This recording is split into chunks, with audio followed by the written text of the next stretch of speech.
Hello everybody, welcome back to my channel. My name's Chelsea for those of you who don't know me, and I make videos about mainly Disney but a couple of vegan and lifestyle videos thrown in there as well. So if you do enjoy those sort of videos, then make sure to hit the subscribe button and the little notification bell so that you're notified every time that I upload a video. So today I'm going to be making actually a series of videos. Well, I don't know if I'm going to get to film all of them today, but I'm going to be filming a few of them today and then the rest of them tomorrow, and then uploading them every day this week.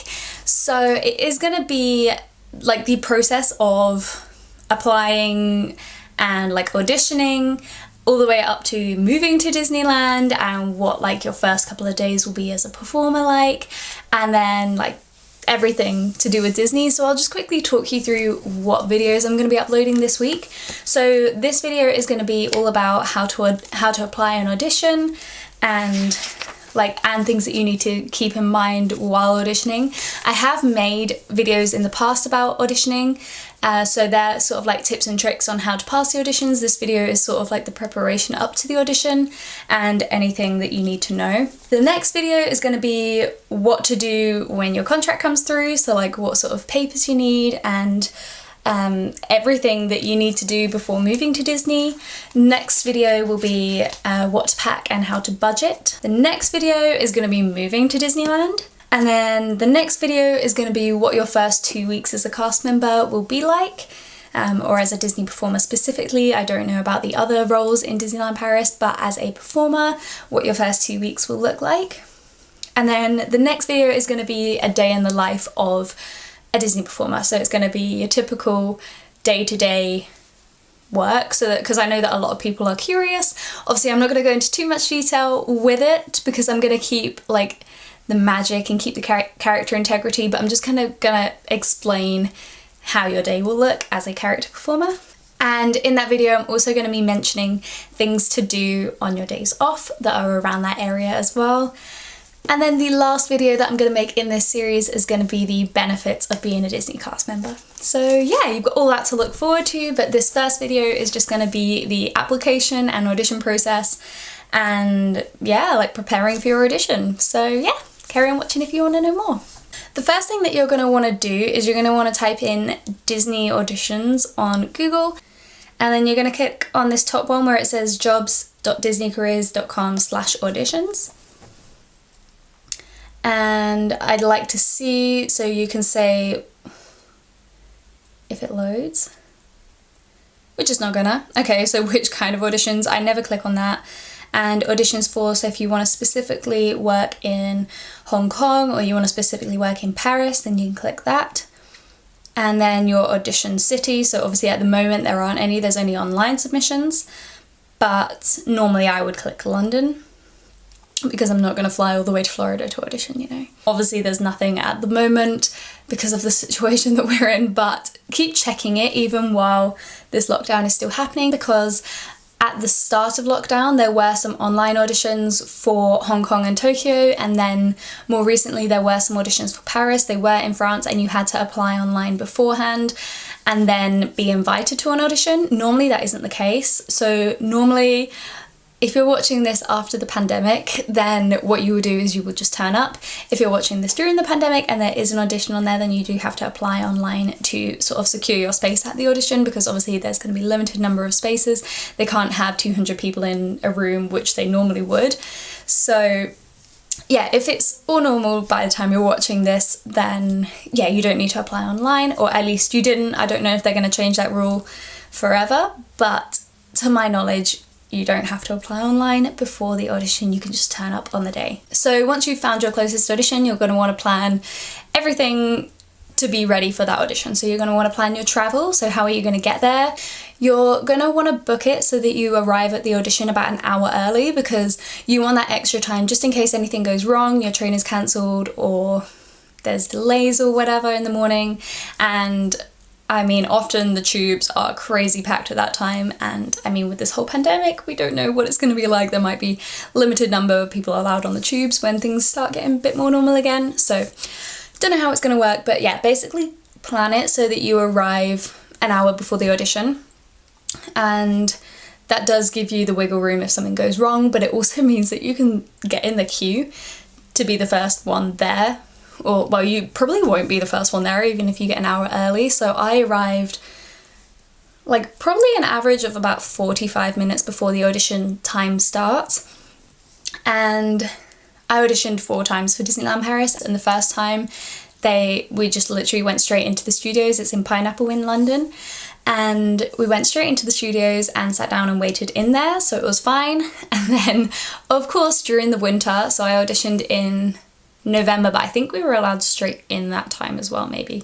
But anyway, I went in January and they made us queue outside until like 20 minutes maybe before the audition, so it was freezing. So if you are auditioning in the winter, make sure you bring like an umbrella, a big coat so that it's going to keep you warm, maybe even some hand warmers, and just anything to keep you warm. So they'll let you in and they'll take you to a room. It's been kind of different every time, so I can't tell you exactly what's going to happen, but they'll take you somewhere where they'll give you a sticker and a form. And for the first time I auditioned, it didn't matter what time you got there, like they just went around and they tried to give people who arrived first the first stickers, but they couldn't really tell, so it didn't really matter. But when there were queues, they actually gave it to people in the queue one by one, and that was the later one, so I think they've changed how they do it because it is more fair that way, because you arrive first, so you should be seen first. And even though it doesn't really make that much difference, I prefer being early because then there's less time to get nervous, if that makes sense. So between each round, you're like watching everybody else do it, you're all like stood at the side, and you're watching everybody else do it. So if you're in that first group, you don't have the time to like watch other people and get nervous. You literally are just go in. So whereas when you're watching other people, you're like, oh, that's good, maybe I should do that. And then you're like, oh, but maybe I should do that. And then you're like, oh my gosh, just do what you practice. But yeah, no, best to go first, get it out of the way. Yeah, so basically they're gonna take you to a room, you're gonna fill in a little form, and it's just like your name, your birthday, and then what date you're going to be available to start from and until. Then they take you in the room and you're going to start the audition. So they take you in there, they sit everybody down and they explain everything about Disney. They're going to tell you how many days you work, the hours, so like what shifts you could get, so what the earliest start time is, the latest start time, the latest finish time, and then they're going to tell you the wages and everything like that, all the benefits for working for Disney as well, which are some pretty good benefits, which I'm going to go through in another video. And then after they've had that little talk with you, basically you're given the option to leave if you don't think it sounds like the right job for you still. In my experience, no one has ever left. Oh, actually, no, I'm lying. Someone left once.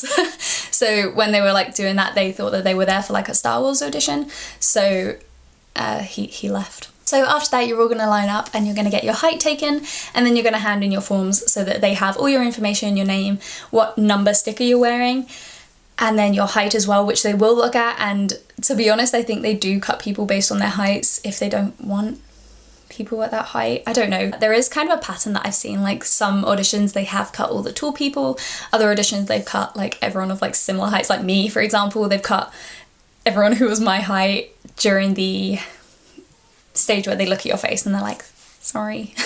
They literally say there's nothing for your height. I don't know if it's true, but I have some faith, trust and pixie dust. So that's basically the audition. How it works is you're in groups of 10. So your numbers say like 100 to 110, 100 to 109. Anyway, you go in groups of 10. If they don't want you, they will call out your number and say, thank you for coming, but not today, basically. And then you take your bag and leave. The first round is animation, the second round is dance, and then they will look at some people's faces, so they will call out your numbers and get you to line up. And then they will look at your face, get you to smile, get you to turn to the side, tell you if you have any like piercings and scars and tattoos. And then they will make another cut whether they want you or not, and if they don't, then you get to go and try things on. And yeah, if you don't get called up to look for your face, then they're probably considering you for a fur only or like fair and parade contract.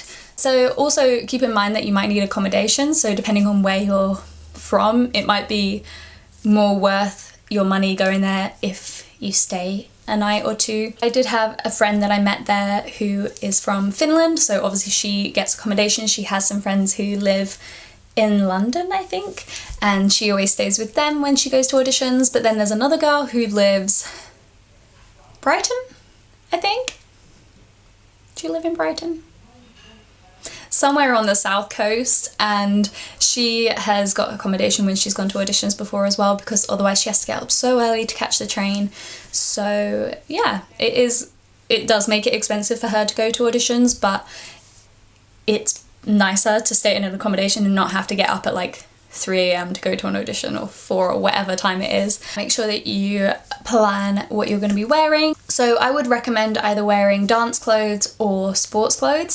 So if you don't have dance clothes, then just wear like some sports leggings and like a sports bra and t-shirt. I have seen people wearing jeans and stuff, and don't wear jeans because that will restrict your movement, and it gets very hot in those audition rooms, so don't wear jeans. You also want to wear something that's sort of like figure fitting, because they want to see what your body looks like as well. So yeah, wear something that's kind of tight. I always wore sports leggings, and then I wore like a sports top, so they're kind of like baggy, like a vest, but you can still see my waist and stuff like that. So as far as makeup goes, I would suggest wearing kind of something similar to what I've got on now, although actually I think my mask took most of it off, but I was wearing blush and like bronzer, whatever, this morning, but I think my mask took most of it off when I went to the shops today. So I would suggest just wearing like a little bit concealer and some mascara. I wouldn't recommend like going full out with like eyeshadow and lipstick and stuff, because they want to see what you actually look like. They don't want to see what you can make yourself to look like. I wouldn't even recommend filling in your eyebrows, to be honest, unless you really want to, because they want to see what you look like. They want to see like the shape of your eyebrows is something that they tell you not to change once you've been hired, so they hire you for what your eyebrows look like in the audition. But if you do have sensitive skin, then make sure that you do bring some makeup wipes, because if you do get through to that stage, then you are going to have to take off your makeup. So yeah. And then also make sure that you have like nice nails. Sort of wear them how you would wear them if you worked there. So that is just plain, nothing on them. You could put like a clear coat on them to make them look nice, have them like nicely cut and trimmed, not too long, because I mean, I don't think they really look at your nails in the audition, but when you get there and you're gonna be hanging out with one of the princesses, they do look at your nails. So I would say go to the audition as if you were going to work, so nice nails, minimal makeup, hair up, comfortable clothes, that sort of stuff. So yeah. You're gonna need to bring with you to the audition a pen and a CV. Those are the two things that they say you have to bring with you, but I would also bring your lunch with you as well. You don't have to, but if they do consider you for a face role, then you are there past lunchtime, and they do give you time to go out and buy lunch if you want to, but it's a lot easier to just sit in there and take out your packed lunch that you brought with you. I personally just get mine from Boots on the morning rather than taking a packed lunch, but that's totally up to you. So you don't need to bring a headshot with you. You can, but I think they tell you not to give it to them because they take their own pictures of you. If they do like you and they take your picture, then you get one of these. And this is just a little congratulations on passing your audition for Disneyland Paris card. Congratulations, you've just passed your audition, and now you have to wait some more, wait a little bit more for your contract to come through. So mine actually only took a week, but it felt like a year. I actually would also recommend getting the like Instagram or adding on Facebook the people who you make friends with at the audition, because they could be your colleagues in the future. And I was talking to them like every day after the audition, after we got this little card, and we were all just like, have you had your email yet? Let me know when you get it. And yeah, so mine and one of the guys came through a week after the audition, and so obviously I messaged everybody else and I was like, oh my gosh, my contract's come through, have you got yours yet? And they were like, oh no, mine's not come through yet, but congratulations and stuff. Yeah, so mine only took a week, but some other girls in my audition took, I think the next one got her contract like 3 weeks later, and then the next one got hers like a couple of months later, because they were considering her for a villain for Halloween. So I'm pretty sure her contract didn't come through until like June or July, and we auditioned in April. So she waited a couple of months. But then I also know other people from the audition who never got a contract through, unfortunately, and so you have to go back and audition. So what they say to wait 6 months, don't come back to another audition within 6 months because you're in the books, so there's no point in you coming back. And after the 6 months you'll be deleted from the system and you can go and audition again. So unfortunately that does happen. Don't worry if you don't get your contract through, because you can go back to another audition, and if you've done it once you can definitely do it again. So have confidence in yourself. So thank you so much for watching this video. I hope you enjoyed it and I hope it was helpful, giving you all these little tips and getting ready for the audition and stuff. So yeah. So good luck for your audition, guys, and look out for my next videos that are coming this week, because it's all about moving to Disneyland Paris and becoming a Disney performer. So yeah, I hope you enjoyed this video and I hope it was helpful for you, and I will see you in my next video. Bye!